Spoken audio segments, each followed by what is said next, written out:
वारी म्हणजे काय तुमच्या शब्दात सांगा. रामकृष्ण हरी. पंढरीची वारी आहे माझ्या घरी, आणिक न करी तीर्थव्रत. तुकोबराय म्हणतात.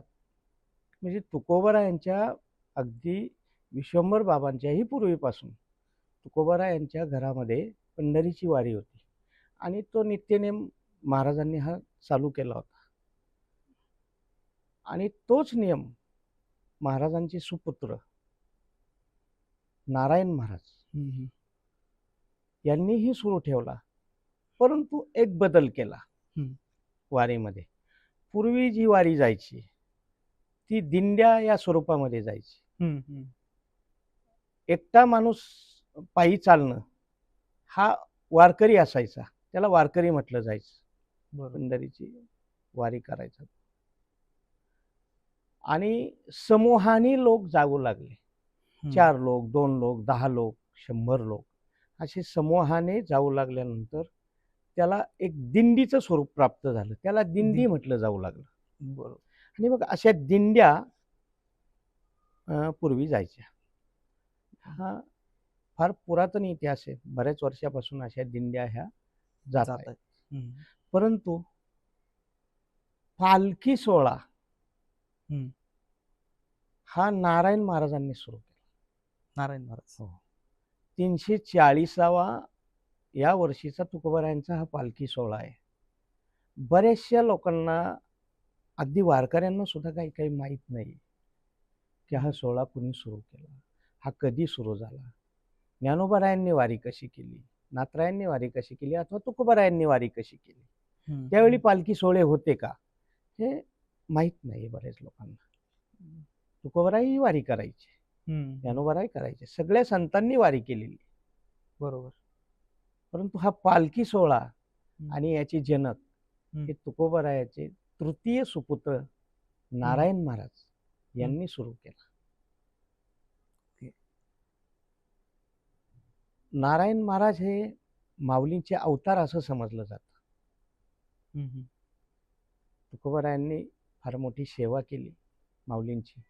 माऊलींचं मंदिर तुकोबरायांनी जीर्णोद्धार केला मंदिराचा, अगदी त्याचा उल्लेख सुद्धा आहे इतिहासामध्ये. आणि माऊलींचं फार मोठी सेवा केल्यानंतर माऊलींनाही वाटलं, संत कुणाचं ऋण ठेवत नाहीत. माऊलींना वाटलं की आपण तुकोबरायांच्या पोटी जन्म घेऊन तुकोबरायांची सेवा करावी.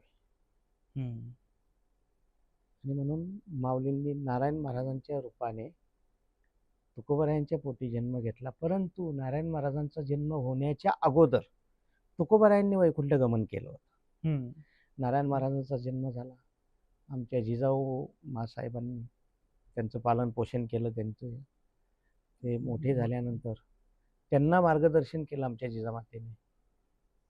आणि मग त्यांनी 340 वर्षापूर्वी देहूतनं तुकोबरायांच्या पादुका घेतल्या.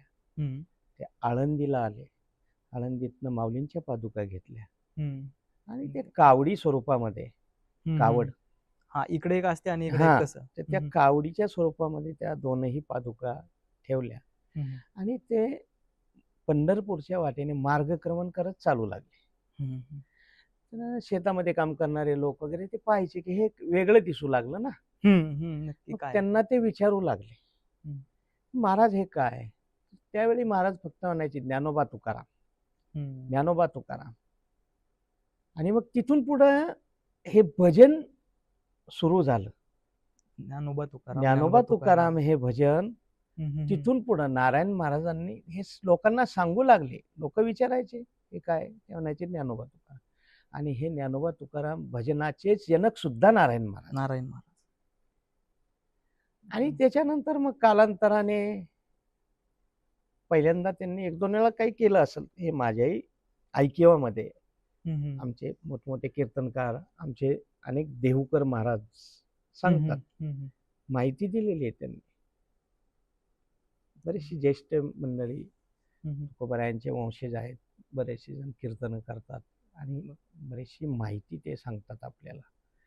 आणि अनेकांनी ती सांगितलेली आहे आणि ती आता आमच्यापर्यंत आली आणि इथून पुढेही ती जाणार. बरोबर. आणि त्यांच्या त्या सांगण्यावरून तुकोबरायांच्या चरित्रामध्ये पण त्या पद्धतीचं हे लिखाण आहे. हम्म, हम्म, हम्म. मैपती महाराजांनी जे चरित्र लिहिलंय त्याच्यामध्ये सुद्धा हे आलेलं आहे आणि त्याचे पुरावे पण आहेत. हम्म, हम्म, हम्म. बरेचसे पुरावे आहेत. बरोबर. आणि मग तो पालखी सोहळा सुरू झाला. त्यानंतर मग काही आक्रमणं होऊ लागली परकीयांची त्या हम्म. काळामध्ये. मग बरोबर.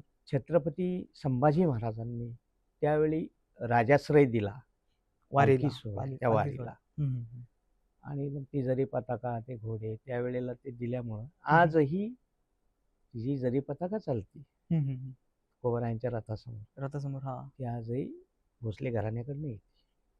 हम्म. संभाजी बरोबर. ती येते. राजांनी दिलेली ती हम्म, जरी हम्म. पताका ती चालती. त्यावेळी तो राजाश्रय मिळाला. हम्म, हम्म. आणि